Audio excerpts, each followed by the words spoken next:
Okay, so let me introduce myself a little bit first. So as Gavin said, I'm a Java and Scala developer. I'm also kind of an agile consultant. I do training, sometimes independently, but most of the times I do my business with or through Equal Experts. Equal Experts are a consultancy that help other organizations achieve different kinds of delivery, particularly digital transformation. It's a very nice company to work for. I'm also a writer.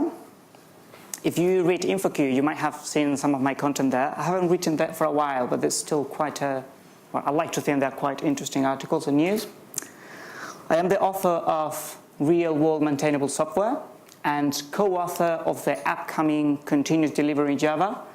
We are hoping to get this out by September, October or so, but if you have a Safari account with O'Reilly, you can already check the early access version.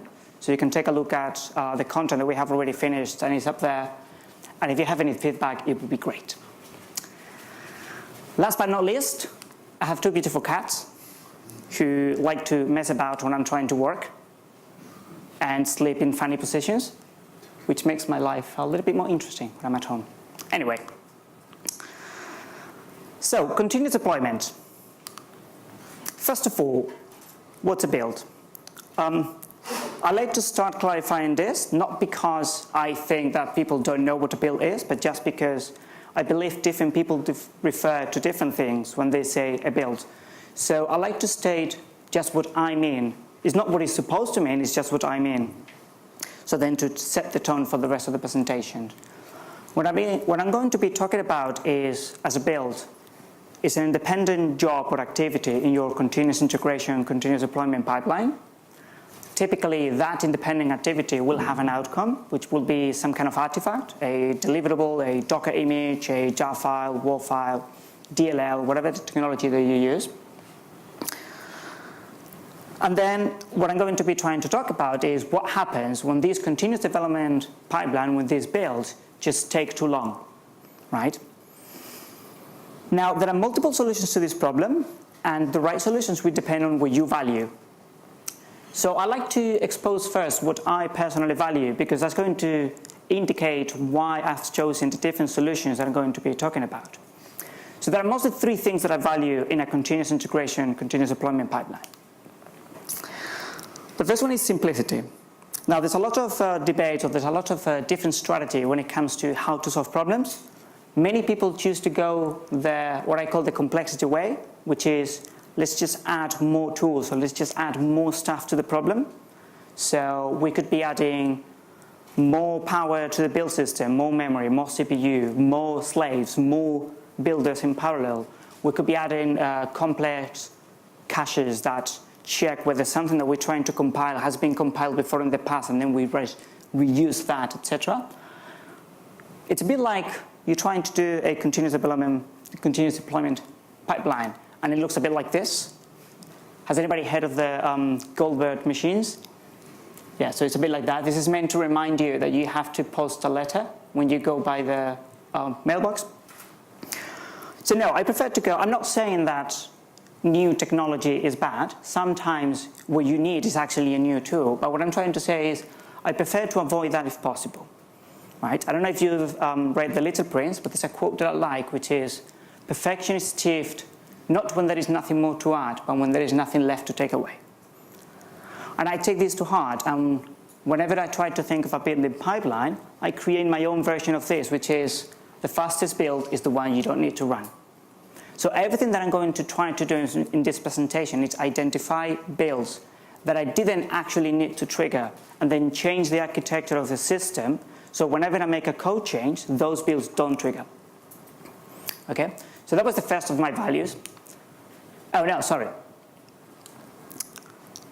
How to achieve this? Basically, the idea is, instead of thinking of a pipeline, you now think of a graph. So instead of having just a succession of steps, when you have a lot of independent builds that can be triggered and built on their own, and they have dependencies. So the idea is, maybe you have here a library. When you make a change to that library, of course, you build that, and you deploy the artifact or anything. and then immediately after, you trigger all the dependencies, and then immediately after those, you trigger all the dependencies. I believe this is something you can achieve regardless of the architecture that you have. You may have a monolith, you may have microservices. Who has monoliths or monolith-ish? Microservices? Something in between? Yeah. So, unfortunately, I don't have time to go through how you get something like this. But a rough example of how you could do it is, if you have a monolith, basically you break it down. So, yeah, just do that.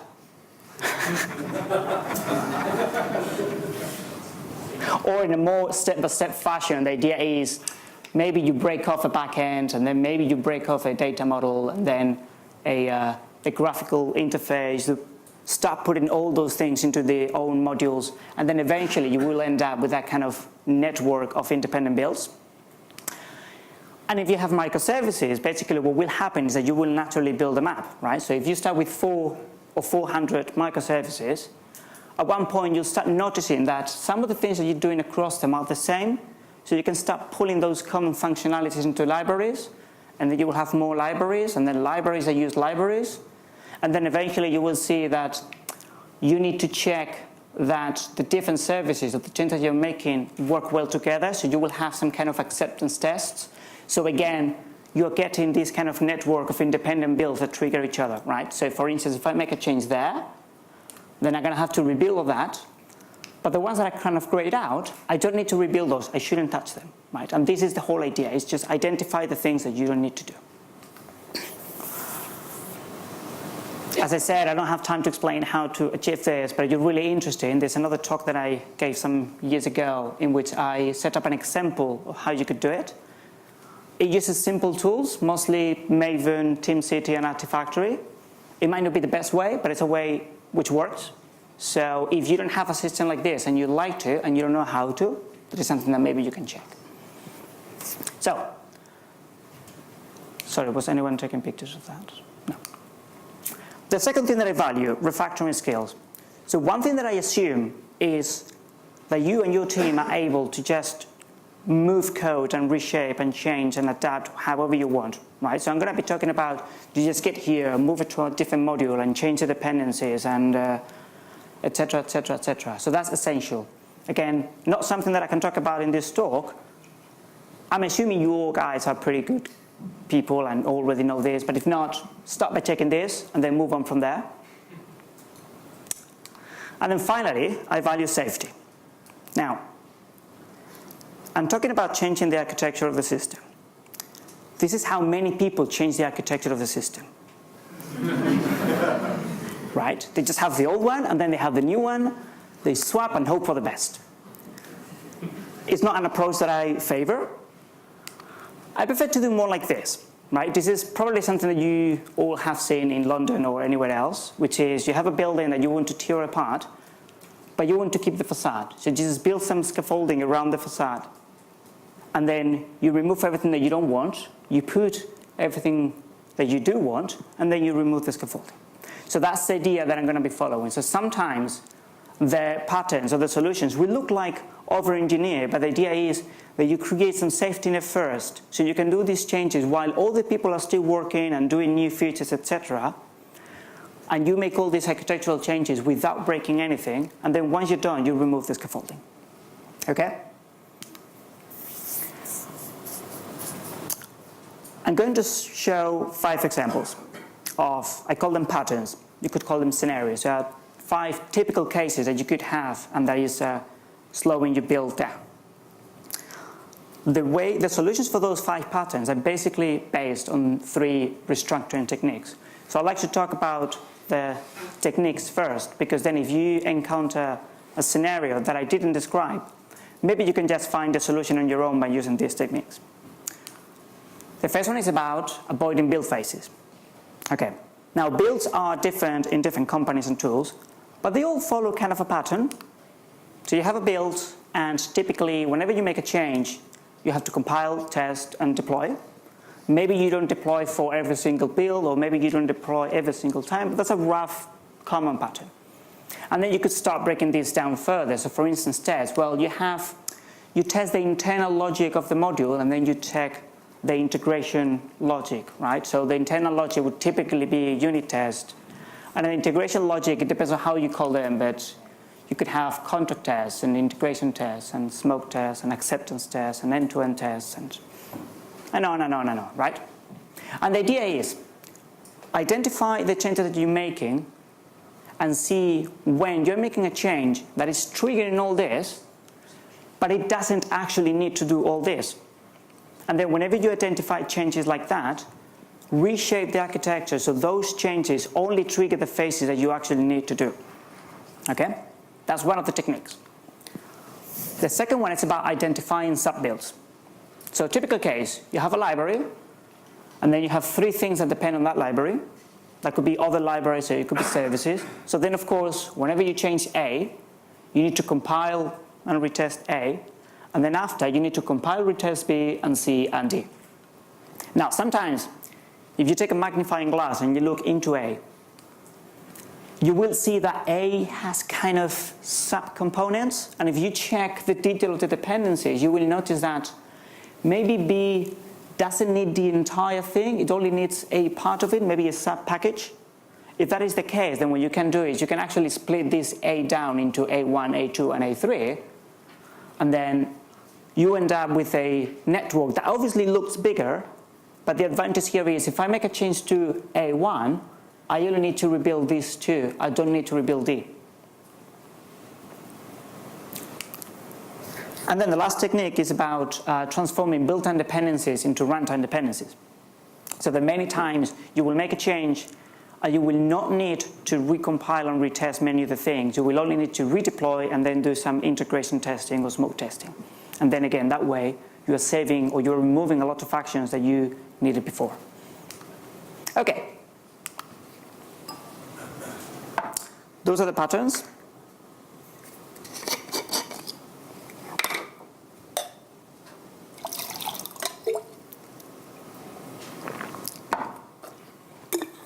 And let's begin. The first one, decoupling API from implementation. Typical case. Sorry. No? That one? One more.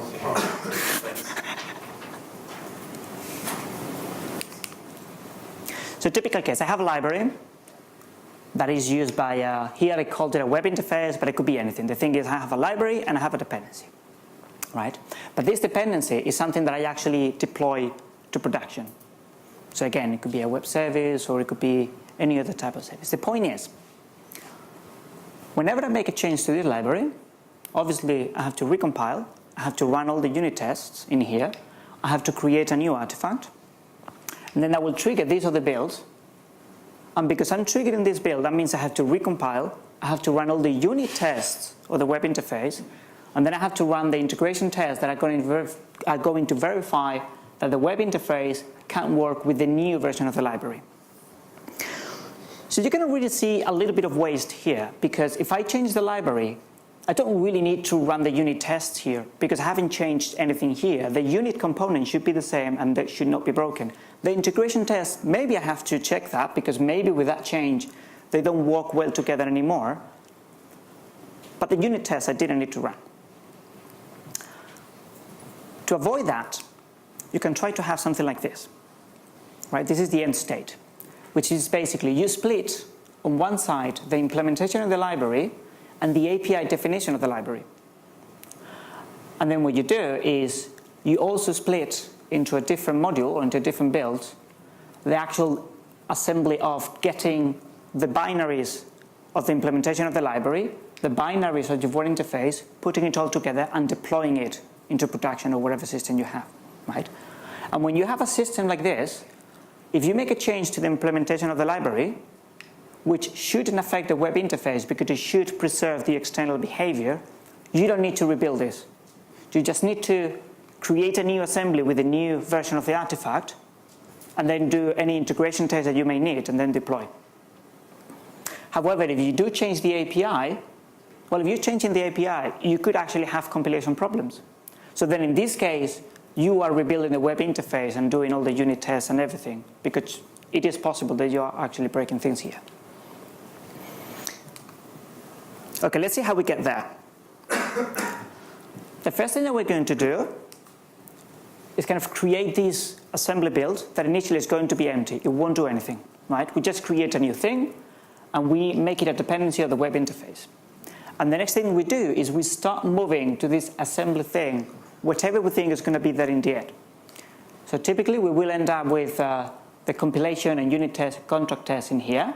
By contract test I mean I am mocking out the implementation of the library, so I'm just testing the web interface against the supposed behavior of that library. And then in the assembly, I'm going to move the integration test that check that this and this can work together, and then deployment and any smoke test that I might need. The next step is check into my library and make sure that I can separate, maybe into packages or something like that, whatever is the API and whatever is implementation. And once I have that clear, then start changing the web interface so it only depends on the API bit. And then whenever it needs the implementation bit, it just gets it via dependency injection of some type. Very important here is to use explicit wiring. So do not just expect to find the documentation in the environment, in the class path, or whatever technology that you're using, but actually indicate explicitly, I want this named artifact, or I want the package on this particular class path or namespace. The reason for that is, once you have done this change and you are loading the implementation via dependency injection, we're going to create a new build in which we're going to copy that implementation under a new class path of name or namespace. The reason for that is, we're going to add these dependencies, so obviously the library, the implementation will depend on the API, and then the assembly will depend on the implementation. But initially, because we're using dependency injection explicitly, this web interface still trying to use that implementation, which means this is just unused code in my final deployment.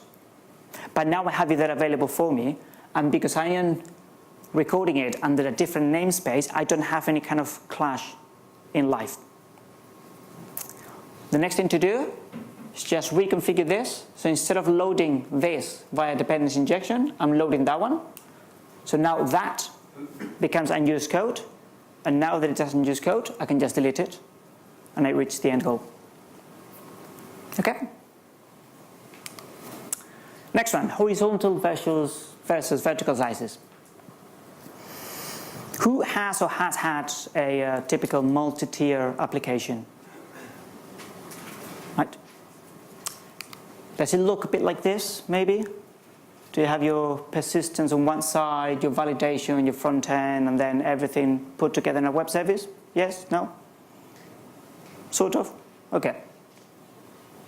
Now, if you're trying to break down your builds, you may have been tempted to do it this way. Maybe put all your persistent logic into one module, and put all your validation logic into another one, and all your front end into another one. And then whenever you make a change to any of these three, you then trigger the build for the web service, so you rebuild the entire web service with the new version of all the components and deploy it to live. Now the problem with this is, if you look into these three in detail inside, you might have something like this. I'm just going to make up some examples, but you will probably have something similar. Maybe you have something about account management, right? About the users managing their own accounts. And then obviously you're going to have account-related stuff for persistence and for validation and from front end, because you have the screens for the users and then you have the validation, etc.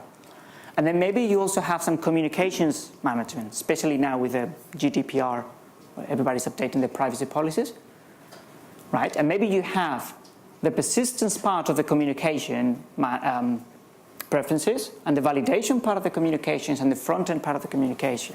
And then maybe you have like a payment options. And again, you have persistence, validation, and front end. If you have something like this, now say I want to add a new payment method, Apple Pay or something like that.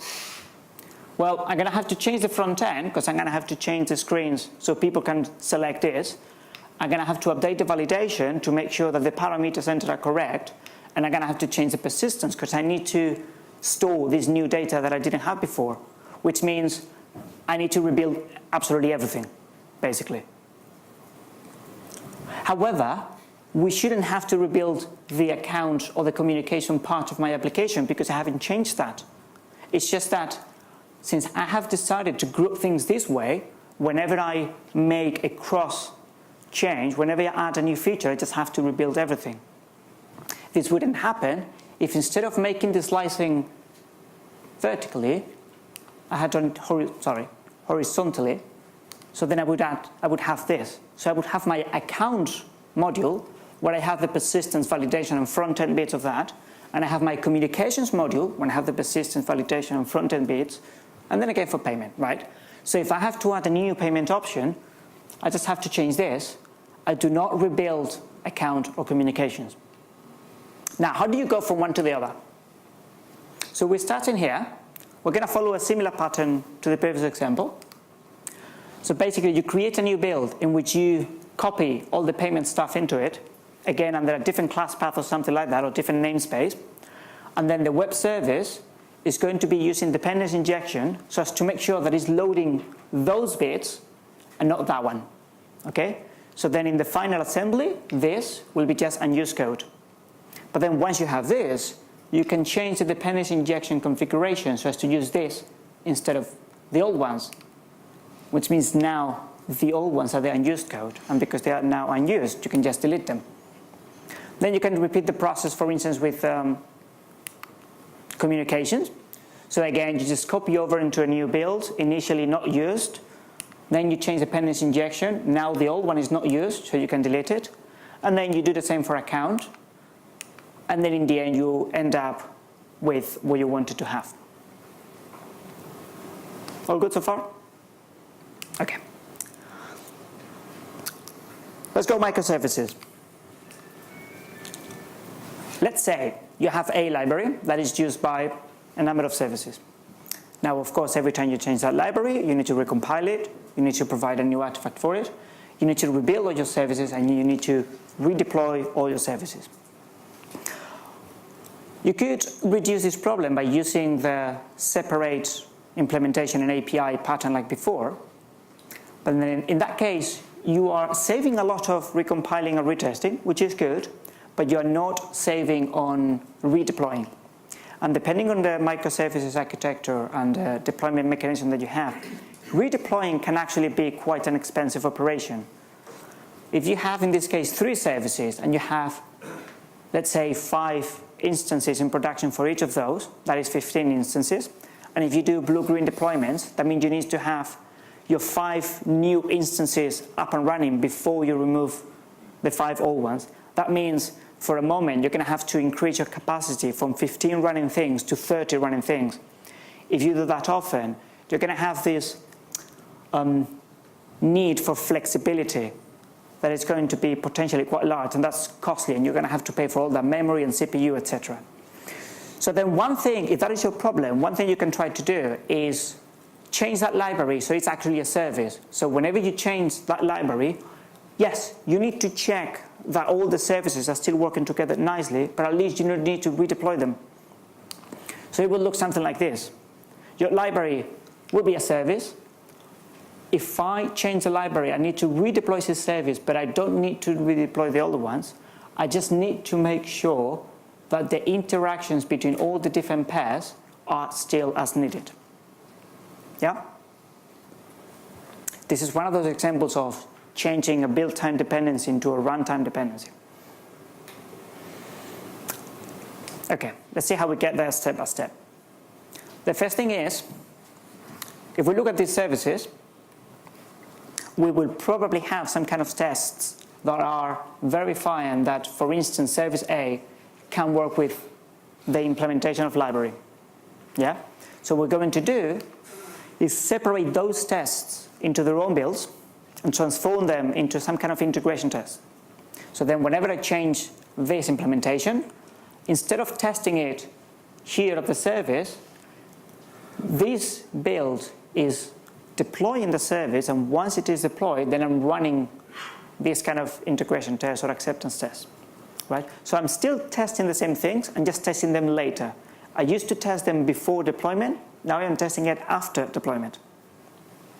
Of course, there is a risk here, which is if you deep break something, then you're going to realize after you deploy it. But there's always a trade-off. Once I have done that, I'm going to create a new service that is basically a wrapper for this, right? So this new build will depend on the library, and then gradually I can just build all the different interfaces or endpoints that provide the same functionality that the library is providing, but in a service manner. And once I have that ready, I'm going to make that a dependency of all these integration test builds. So then whenever I change the library service, I am triggering this integration test. At this point, you will be, in a way, in a bit of a worse situation, because effectively what is happening is, if you do change the library, then you are going to rebuild and redeploy all your services and run these tests, but then you're also going to rerun and redeploy this service and then run all the tests again. But the trick is, once you're in this position, that you can start changing the services. So instead of getting the functionality from the library, they get the functionality from the library service. Once you have done that migration, you will see that this dependency, it's still there, but it's not really needed anymore, because all the functionality that you need, you're getting it from the service, and then you can delete it. You can now leave it like this, or you could do a little bit of cleanup and then move that library inside the service so as to have one less bubble to worry about.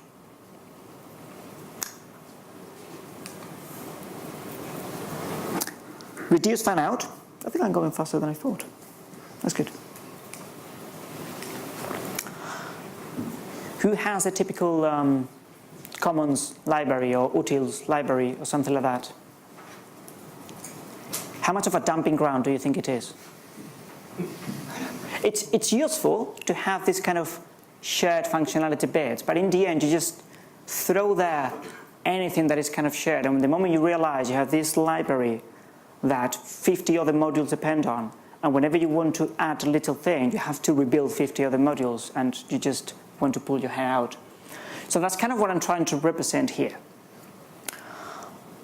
The idea is, this is purely identifying subbuild, right? So if I have all these many different things depending on this mega library, then I am going to identify the different bits within it, and I'm going to break it down, right? So I can see, oh, actually B only depends on this bit, and D depends on this bit, etc. And then I'm going to split that all out, and I'm going to have a bit of a saner network of dependencies. The way you get there is, first of all, of course, you need to understand the internal dependencies of A itself, because chances are it's not going to be as easy as when I presented at the beginning. Even within A, you're going to have a bit of a mess, and you're going to have to separate things out. So sometimes you might need a little bit of refactoring even to get to this point when you have 3, 2, 4, whatever number clear parts inside. And then you're going to have to also clearly identify each of the individual services, which sub-bits they depend on. Once you have done this exercise of understanding your own code, which is always a good thing when you think about it, that you understand your code, then you can start pulling things out. So for instance, if we start with the A1, you can create a new module in which you're just copying out that, again, in a new package or namespace. And then in this case, because A1 depends on A2, then this new A1 is going to have to depend on the whole lot. And then you add dependencies here as well. This, of course, at the moment will be unused code because you just copy-paste it into a new module. But then you can update B, C, E, and G to use the new namespace or package as opposed to the old one. It sounds like a lot, but actually this should be just a simple find and replace, and you can just do all of them in one go. And once you do that, then the old one becomes unused code, and you can just delete that bit and delete the dependencies. So you, at this point, you already have a bit of a better state than what you had before. You may decide that this is enough for you, or you may decide that you want to carry on, and then you say, okay, let's pick the next one, A3. You do exactly the same. You just create a new module where you copy all the code, all the classes, into a new class path, package name, etc. You create the new dependencies, and then you update those dependents, D and G, to use the new code as opposed to the old code. Once you have that, you can just delete the old code, and remove the dependencies, and you end up with something like this. Or if you just repaint the picture in a more nicely way, then you get that, which is what we had at the beginning. That leads us to the last one, configuration as a service. This one is similar to library as a service, but configuration is a bit of a funny animal. Let's see, what kind of things do you have in your configuration files? What do you have? Do you have feature flags? Or database connections? Or URLs to other services? You have a lot of things in your config files, right? Good. And do you have your config files as part of your code? Yeah? Sort of? So when you change your config files, do you redeploy? Do you recompile? Or you don't? You do. Or some of you do. Okay.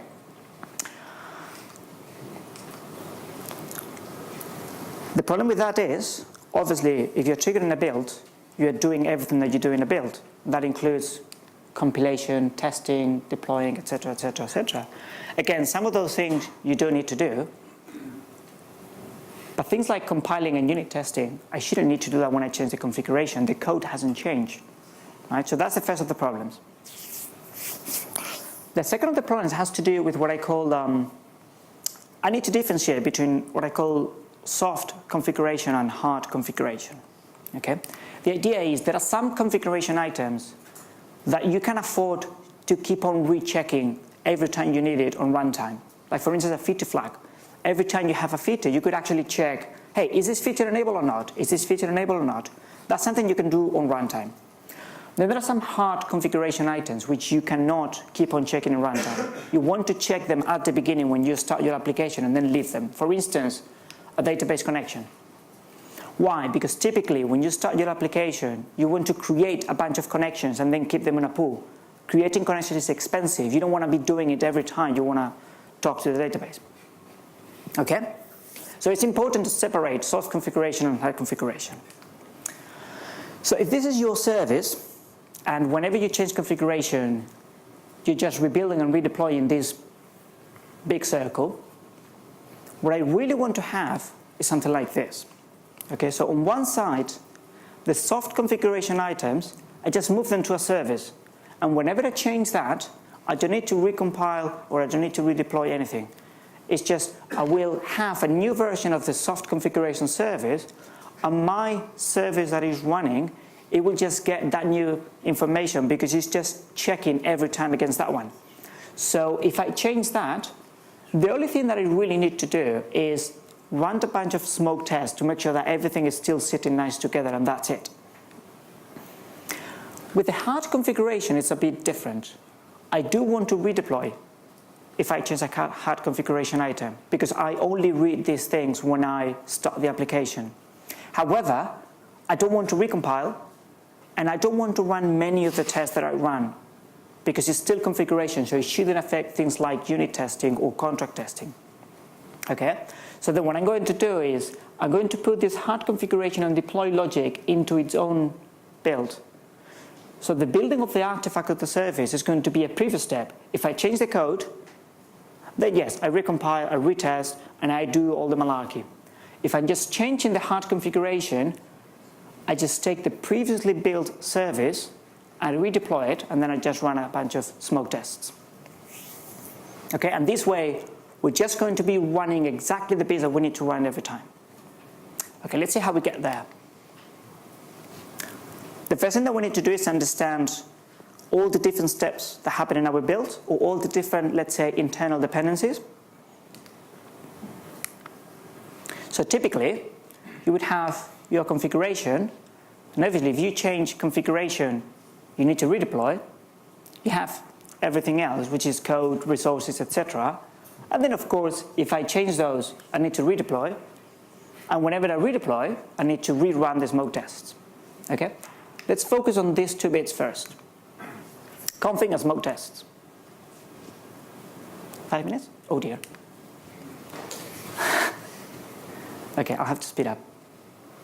So first thing, separate the smoke test into an independent build. Maybe you have this already because it's a very common pattern, but if you don't, do that first. Second step, make sure you understand which bits are soft configuration and which bits are hard configuration. And if possible, even separate those two in two different files so you have clarity of which one is which. Once you have that, create a new soft configuration service that initially won't do anything because your service is still using the file. But what you can do is you copy this over, you make a config, a service out of it, and then you gradually change the service to use that service as opposed to the file. Once you do that, that soft config file is no longer needed and you can just delete it. Now you can decide to stay at this point, because maybe this is enough, because usually the configuration items that you change the most often are the soft one, not the hard ones. You don't change databases every day, or you shouldn't at least. But if that's still a problem for you, then you can go to the next step, which is, sorry.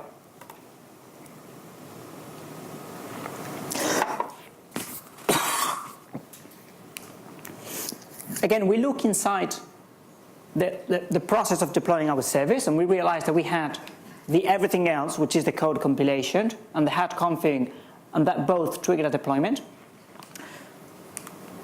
So what we do here is we take that hard config and the deployment and we move them into their own build, which is a dependency of the service. And then this way, we get to the final step that we want to have. So that's a summary of the 5 restructuring patterns. In real life, you might not encounter them as clean and beautifully as I have presented, but probably it will be a combination of this, or you can probably refactor to get to this, and then you can follow the steps. 2 more things before I finish. The first question is, should I do this? Right? People go to conferences, they see fine ideas, and they want to do them, and then they realize, you know what, it wasn't worth it. So it's very difficult to decide whether you actually have a problem in your pipeline and whether you need to refactor things or not. This has a cost, and you need to make sure that you actually need or you're going to benefit from paying that cost. That's another of the things that I don't have time to talk about, especially since I think I have like 2 minutes. But if you are interested in that kind of problem, I did an entire presentation exactly on that, on how to measure your pipeline and when and how to decide whether you have a problem that you need to fix or not. If so, you can take a look there. So to summarize, sometimes you need to run things faster, but more often than not, just try to run fewer things. Try to have simple things that you can control easily, and only restructure your architecture when you need it. I'd like to present a final thought.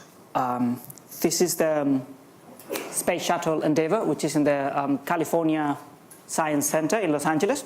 If you have the chance, go see it, because it's pretty cool. Now, the interesting thing about this is that it was designed in the 50s and 60s, it was built in the 70s, and then they started using in the 80s, and then they carried on until 2011, I think it was the last one. So there was about 30 years of doing space shuttles, right? The connection is, sorry, I'm speaking so fast that I'm losing my own thread. The connection is, I think one problem that we have currently in IT is that we are always trying to innovate and get new ideas, which is good, but sometimes we value new ideas and new technologies so much that we disregard old technologies, and we just think that because something is old, it's no longer useful. And I don't believe that's always the case, right? And this is one example that I wanted to present. So this is literally rocket science. It's a very complicated thing. It's going out to space and back repeatedly. And they managed to do that using the same technology for 30 years. So if they can do something as complicated as that using the same technology, why can't we? Right? So sometimes we do need new ideas and we do need new technologies. But some of the times it's not about getting new tools. It's about getting the tools that we already have and learning to use them better. Thank you.